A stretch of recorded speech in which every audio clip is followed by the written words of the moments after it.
Hello, my friends. Welcome to Adda 24/7 Regulatory Bodies and SO channel. I'm Yoman Tavir and I'm here with a very important video. क्या आप एक private banker हैं जो कि कहीं ना कहीं गवर्नमेंट जॉब को एस्पायर करते हैं, या आप एसबीआई जैसे बड़े बड़े ब्रांड के साथ एसोसिएट करना चाहते हैं? तो दोस्तों, कहीं ना कहीं ये वीडियो आप ही के लिए है, क्योंकि यहां पे मैं बात करने वाला हूं SBI CBO circle based officer vacancy के बारे में। क्या ये वैकेंसी है, किस लेवल पे रिक्रूटमेंट करती है, क्या एग्जामिनेशन है, तो सभी एस्पेक्ट्स में यहां पे डिस्कस करेंगे। तो without wasting any time let's get started. लेकिन स्टार्ट करने से पहले दोस्तों, अगर चैनल पे नए हो तो जल्दी से चैनल को सब्सक्राइब कर लो, वीडियो को लाइक कर दो, एंड ये रहा मेरे टेलीग्राम ग्रुप का क्यूआर कोड, उसको स्कैन करके आप ज्वाइन कर सकते हो। नहीं तो सीबीओ एस्पिरेंट्स के लिए, क्योंकि ये तो सभी रेगुलेटरी एंड एवरी एस्पिरेंट के लिए मेरा टेलीग्राम ग्रुप है, लेकिन अगर आप एक सीबीओ एस्पिरेंट है तो आप लोग के लिए एक सेपरेट डेडिकेटेड टेलीग्राम ग्रुप भी है जिसका नाम है एसबीआई सीबीओ बाय वीर सर। कोई भी उसमें जुड़ सकता है, ऑलरेडी बहुत सारे स्टूडेंट्स वहां पे मेरे साथ जुड़े हुए हैं, just do check it out, है ना। एंड दोस्तों, एक इंपॉर्टेंट अनाउंसमेंट कि अभी हमारी चल रही है ह्यूज सेल। हमारे सभी कोर्सेज की प्राइसेस हमने ऑल टाइम लो करती हैं। ये सेल सिर्फ 24 घंटे के लिए है। तो अगर आप कोई भी एस्पिरेंट हो, चाहे आरबीआई, खासकर अगर आप सीबीओ एस्पिरेंट है, मैं अभी courses detail end of the session आपको दूंगा, तो ये प्राइस आपको दोबारा देखने को नहीं मिलेगी, है ना। तो चलिए पहले वैकेंसी के बारे में बात कर लेते हैं। कोर्सेज प्रिपरेशन तो हम बाद में बात करेंगे है ना। तो दोस्तों, स्टार्ट करते हैं सबसे पहले इस वैकेंसी के बारे में। क्या ये सीबीओ वैकेंसी है? देखिए, सर्किल बेस्ड ऑफिसर मतलब जो एसबीआई के एडमिनिस्ट्रेटिव सर्किल्स हैं, suppose Delhi circle, Lucknow circle, है ना। तो इसमें क्या होता है कि आपकी पोस्टिंग एक सर्किल में ही रहती है, at least for a period of 9 to 12 years, है ना। मिनिमम इतना टाइम तो आपका एक सर्किल में रहता ही है ना। तो अगर आप एक ऐसे पर्सन है, जैसे मेरे पास बहुत सारे एस्पिरेंट्स ऐसे हैं, क्योंकि जो सपोज जैसे एक दो का एग्जांपल मैं दूं कि कोई गुजरात में काम कर रहा है, he wants to shift to Punjab, है ना। कोई केरल में काम कर रहा है, he wants to shift to Lucknow, है ना। तो देखो, यहाँ पे सर्किल की बात कर रहा हूँ। सर्किल अपने आप में एक बहुत बड़ा ज्योग्राफिकल एरिया है, ऐसा मान सकते हैं कि जस्ट एक रफ आइडिया आप ले लीजिए, जस्ट लाइक अ स्टेट, है ना। तो स्टेट में भी कहीं भी पोस्टिंग हो सकती है, लेकिन हाँ, अगर आप अपनी स्टेट वगैरह में आना चाहते हो तो this could be a very good opportunity, है ना। ये एक kind of PO level post है, लेकिन यहां पे आपका कंफर्मेशन जो है, जैसे पीओ में अगर आप रिक्रूट होते हैं तो 2 साल के बाद आपका कंफर्मेशन होता है या 6 महीने के अंदर हो जाता है ना। तो अब यहां पे 6 महीने के अंदर कंफर्मेशन हो रहा है, तो कुछ यहां पे रिक्वायरमेंट्स भी हैं, एलिजिबिलिटी क्राइटेरिया भी है। तो सबसे पहले यहां पे हम एलिजिबिलिटी क्राइटेरिया के बारे में ही समझते हैं, ठीक है। तो एलिजिबिलिटी सबसे अब पहले आती है दोस्तों एज के टर्म्स में। तो आपकी मिनिमम एज 21 ईयर्स हो और मैक्सिमम 30, आप 30 क्रॉस ना किए हों। जनरल कैंडिडेट्स के बारे में बात करूंगा, बाकी कैटेगरी वाइज जो age relaxation normal government job में होता है वो होता ही है ना। तो एज क्राइटेरिया यहां पे 21 to 30। ग्रेजुएशन मिनिमम मांगा गया होता है। ग्रेजुएशन आपने किसी भी स्ट्रीम से किया हो, कोई भी दिक्कत वाली बात नहीं है, सिंपल ग्रेजुएशन। और मोर ओवर यहां पे एक वर्क एक्स भी मांगा गया है, मतलब this job is not for freshers के लिए जॉब नहीं है, इसीलिए मैंने शुरुआत में बोल दिया था बैंकर्स, है ना। तो अब यहां पे कितना एक्सपीरियंस मांगा गया है? तो यहां पे देखो 2 साल का एक्सपीरियंस मांगा गया है, और ये एक्सपीरियंस आपका ऑफिसर लेवल का होना चाहिए, है ना। ऑफिसर लेवल का एक्सपीरियंस होना चाहिए। अब ऑफिसर लेवल का मतलब क्या है, ये डेफिनेशन में ट्रस्ट मी, यूट्यूब पे आप ज्यादातर वीडियो देखते हैं, लोग आपको गुमराह करते हैं, है ना, क्लैरिटी नहीं दे पाते। मैं आपको क्लियरली बताऊंगा, है ना। ऑफिसर लेवल का मतलब होता है कि या तो अगर हम गवर्नमेंट सेक्टर में देखें तो या तो आप पीओ लेवल पे काम कर रहे हो, जो कि सिंपल असिस्टेंट मैनेजरियल लेवल हो गया, कि सीधे सीधे अगर आपका गवर्नमेंट पब्लिक सेक्टर बैंक्स में आप काम कर रहे हो। प्राइवेट सेक्टर बैंक्स में अगर आप डेप्यूटी मैनेजर लेवल पे काम कर रहे हो किसी भी तरह के बैंक में, चाहे वो स्मॉल फाइनेंस बैंक है, चाहे वो अदर कमर्शियल बैंक्स हैं, कोई भी बैंक में अगर आप काम कर रहे हो डेप्यूटी मैनेजर लेवल पे, तो आप एलिजिबल हो जाते हो, ठीक है। असिस्टेंट मैनेजरियल लेवल पे आपकी जॉब प्रोफाइल चेक की जाती है, क्योंकि कई बार प्राइवेट सेक्टर बैंक में वो रोल तो आपसे क्लर्क का ही ले रहे होते हैं, लेकिन आपको डेजिग्नेशन असिस्टेंट मैनेजर का दे देते हैं। तो इसमें क्या होता है, अगर आपका रोल क्लरिकल टाइप है, for example you are involve in operations, आप खुद से काम कर रहे हो, आप कोई टीम वगैरह को लीड नहीं कर रहे, आपका इन्वॉल्वमेंट कहीं डिसीजन मेकिंग में नहीं है।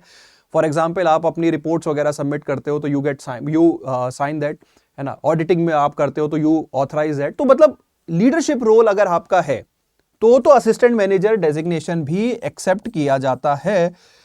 Otherwise if it is like an operational clerical role है आपका, भले ही डेजिग्नेशन एएम है, रोल आपका क्लरिकल है, ऑपरेशनल है, तो फिर आप यहां पे एलिजिबल नहीं होते। ये बात समझ में आ गई है? तो ये जो ऑफिसर की डेफिनेशन है, ये क्राइटेरिया बड़ा क्लियर होना चाहिए आपके मन में, क्योंकि बच्चे फिर बाद में डिसहार्टन होते हैं, यार हमने रिटर्न, क्योंकि हमसे पढ़ने के बाद बच्चों का रिटर्न तो ऑलमोस्ट निकल ही जाता है। अब वो क्या होते हैं, मतलब अगर आप थोड़े भी सीरियस हो ना, इवन अगर आप देखो जैसे मेरा, आप चेकआउट करो फीडबैक, यूट्यूब पे आपको वीडियोस मिल जाएंगी, मेरी मैराथन भी कई बार मोर देन सफिशिएंट होती है related to a particular section, है ना। और आज से नहीं पढ़ा रहा, इस एग्जाम की तैयारी में बहुत पहले से कराता आ रहा हूँ, है ना। तो दैट इज द थिंग, है ना। तो ये जो 2 पोस्ट है, DM in the private segment आप एलिजिबल है, एएम में थोड़ा सा आपके जॉब प्रोफाइल चेक की जाएगी, आपकी रोल्स रिस्पॉन्सिबिलिटी जरूर चेक की जाएंगी, है ना। इसमें ज्यादा डिबेट करने की जरूरत नहीं है।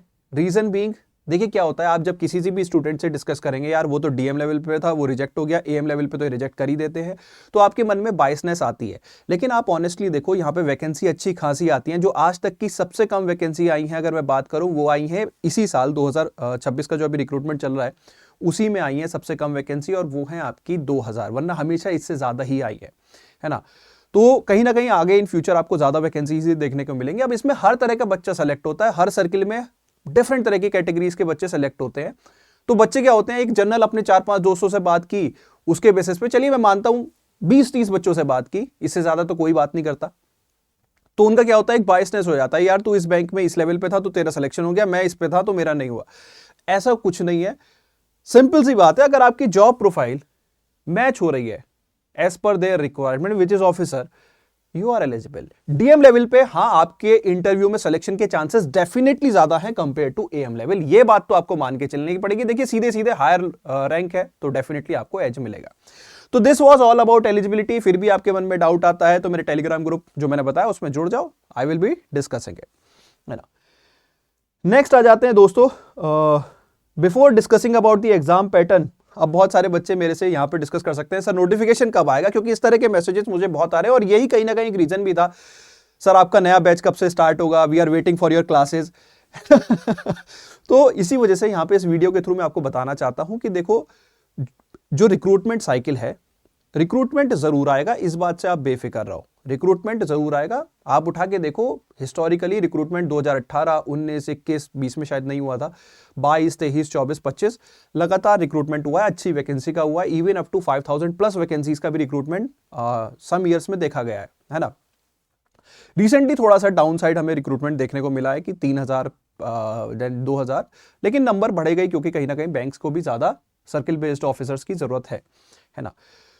अब नया रिक्रूटमेंट कब आएगा उसके बारे में मैं आपको बताता हूं कि देखो, अभी ये वाली साइकिल, अभी क्या है हमारा 2000 जो अभी रिसेंटली 25 वाला जो रिक्रूटमेंट था उसका फाइनल, मतलब 25-26 नहीं, 26-27, सॉरी 25-26 का जो रिक्रूटमेंट था, जिसका एग्जाम अभी हमारा होली के पास हुआ था, है ना। तो अब देखो, वहां पे भी मैंने आपको एग्जाम की एग्जैक्ट डेट बता दी थी कि आपका एग्जाम इस डेट को होना है, जबकि आप लोग कई बार यकीन नहीं होता। अब देखो, कोई जेन्युइन इनपुट आता है तो हम शेयर कर देते हैं आप लोगों के साथ एज इट इज। अब result was expected around April and के अराउंड, मुझे एक्सपेक्टेड था, कुछ सोर्सेज ने भी मुझे बताया कि यार सर रिजल्ट आ जाएगा, है ना, अभी तक नहीं आया है। एसबीआई थोड़ा सा सरप्राइज करता है, तो आई थिंक जैसे भी उनके पैनलिस्ट वगैरह फ्री होंगे, वो जब भी वो इंटरव्यू कंडक्ट कर सकते होंगे, तो उसके तुरंत पहले ही रिजल्ट अनाउंस हो जाएगा। Result I think almost ready है, इट्स जस्ट याद साइन करके पब्लिश कर दो, it is just like that only, है ना।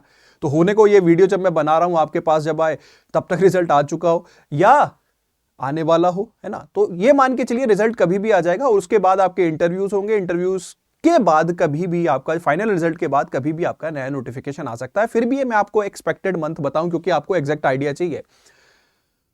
तो सितंबर से पहले तो हमारा नया जो रिक्रूटमेंट है, इसीलिए मैंने यहां पे, अगर आप वीडियो देखोगे एसबीआई सीबीओ 2026-27, है ना, क्योंकि वो साइकिल अगले साल तक जा सकती है ना, तो उससे पहले ये नोटिफिकेशन देखने को नहीं मिलेगा। मोस्ट प्रोबेबली सितंबर ऑनवर्ड्स ही आपको कोई नया नोटिफिकेशन देखने को मिले। This is as per the trend previous year के हिसाब से मैं आपको बता रहा हूं, ठीक है। और वैकेंसी यहां पे ठीक ठाक आपको देखने को मिलेगी, है ना। तो अब आ जाते हैं एग्जाम पैटर्न पे, क्योंकि आप लोगों के मन में ये सारे डाउट्स आ रहे थे, इसीलिए मैंने ये क्लैरिटी आपको दी। तो देखो, यहाँ पे एक सिंपल एक ऑनलाइन एग्जामिनेशन होता है। रिक्रूटमेंट के प्रोसेस के बारे में बात करें तो एक ऑनलाइन कंप्यूटर बेस्ड एग्जामिनेशन होता है, दूसरा एक इंटरव्यू होता है। दोनों के मार्क्स के बेसिस पे एक मेरिट लिस्ट बनती है ना, और उसके बेसिस पे आपका फाइनल सिलेक्शन होता है ना। अब ऑनलाइन एग्जामिनेशन के 2 कंपोनेंट होते हैं, एक होता है ऑब्जेक्टिव और एक होता है डिस्क्रिप्टिव, है ना। बैक टू बैक ही एग्जाम होते हैं, ये नहीं कि मॉर्निंग में ऑब्जेक्टिव और इवनिंग में डिस्क्रिप्टिव, नहीं, बैक टू बैक। इधर ऑनलाइन खत्म होगा, with in second descriptive start हो जाएगा। ऑनलाइन एग्जामिनेशन के 4 सेक्शन होते हैं, English language, banking knowledge, general awareness, computer aptitude. Number of questions, marks आप देख सकते हैं 120 मिनट का ये एग्जाम होता है। कोई सेक्शनल कट ऑफ नहीं होती, ओवरऑल कट ऑफ होती है ना, मतलब ओवरऑल मार्क्स यहाँ पे ऐड किए जाते हैं। कोई नेगेटिव मार्किंग भी नहीं होती, यहाँ पे कोई नेगेटिव मार्किंग नहीं होती। इसके तुरंत ही बाद आपका एक डिस्क्रिप्टिव पेपर भी होता है जो कंप्यूटर पे ही होता है, आपको कंप्यूटर में टाइप करना होता है। लेटर राइटिंग और एसे वहां पे आता है, ठीक है।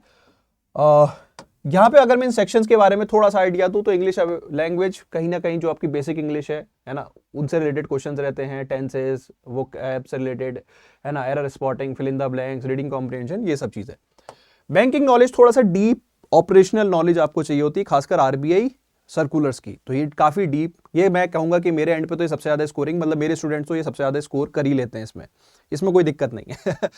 करंट अफेयर्स बेसिकली जो आपके अराउंड चल रहा है पिछले 2-3 महीने, क्या हुआ है 4-5 महीने, वो जनरल अवेयरनेस का पार्ट हो जाता है। कंप्यूटर एप्टीट्यूड ये एक्चुअली रीजनिंग है, this is not computer, it is actually reasoning, जिसमें पजल, सिलॉग्स वगैरह ये सब आते हैं, है ना। तो ये आपके बेसिक लेवल पर अगर मैं बात करूं, ये आपका ऑनलाइन पेपर, ये आपका डिस्क्रिप्टिव पेपर, डिस्क्रिप्टिव पेपर में लेटर राइटिंग एंड ऐसे आता है, ठीक है।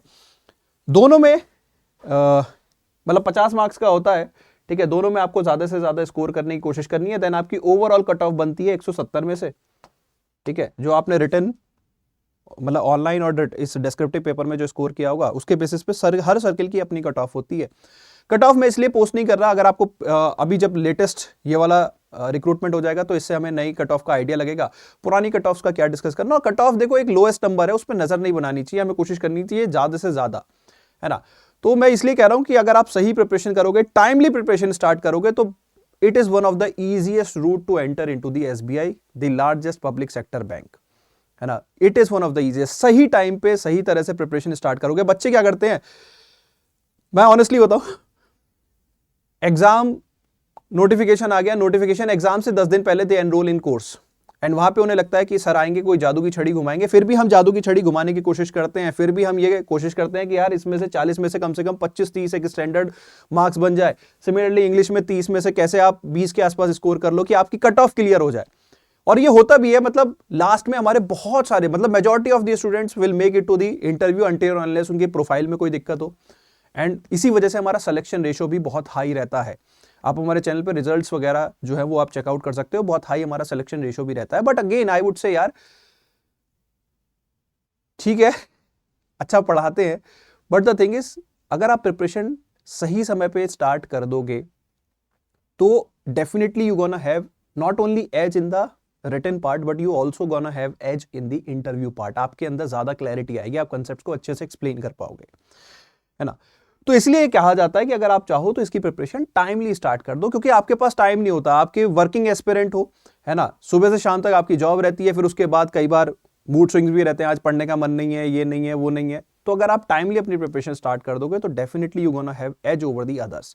बाकी तो भाई देखो, नोटिफिकेशन जब आएगा उसके बाद तो फिर देखो बहुत सारे स्टूडेंट्स दे एस्पायर कि यार सीबीओ हो जाए, फिर उनमें से कुछ नोटिफिकेशन के बाद भी सीरियसली तैयारी करते हैं, कुछ एकदम लास्ट में करते हैं, है ना। तो मैं तो यही कहूंगा, अगर आप सीरियस हो थोड़ा सा भी, if you want to switch your job, if you want to join SBI, तो अपनी प्रिपरेशन को टाइमली स्टार्ट करो, है ना। तो दोस्तों this was all about this examination SBI CBO. अब रिक्रूटमेंट कब आ सकता है उसका मैंने आपको आइडिया, सितंबर ऑनवर्ड्स, क्या एलिजिबिलिटी है एज के टर्म्स में और एक्सपीरियंस के टर्म्स में, एंड एग्जामिनेशन क्या होता है, online examination as well as interview, है ना। अब आ जाते हैं प्रिपरेशन पे, है ना। प्रिपरेशन देखिए, अगर आपको सेल्फ स्टडी करनी है आप सेल्फ स्टडी कर सकते हो, आपको आरबीआई वेबसाइट बैंकिंग नॉलेज में फॉलो करनी पड़ेगी, कोई भी करंट अफेयर की मैगजीन आप करंट अफेयर के लिए फॉलो कर सकते हो, इंग्लिश लैंग्वेज के लिए बहुत सारी बेसिक बुक्स आती हैं, कोई भी आप कर सकते हो, इवन रीजनिंग के लिए भी बहुत सारी बेसिक बुक आती हैं, हमारी भी अपनी बुक्स आती हैं, एस रीजनिंग, एस इंग्लिश, आप उनसे बड़ी आराम से जो है इस एग्जाम के जो सेक्शनल कट ऑफ्स वगैरह हैं वो कर सकते हो। लेकिन RBI website is easy, it's not easy to crack, है ना।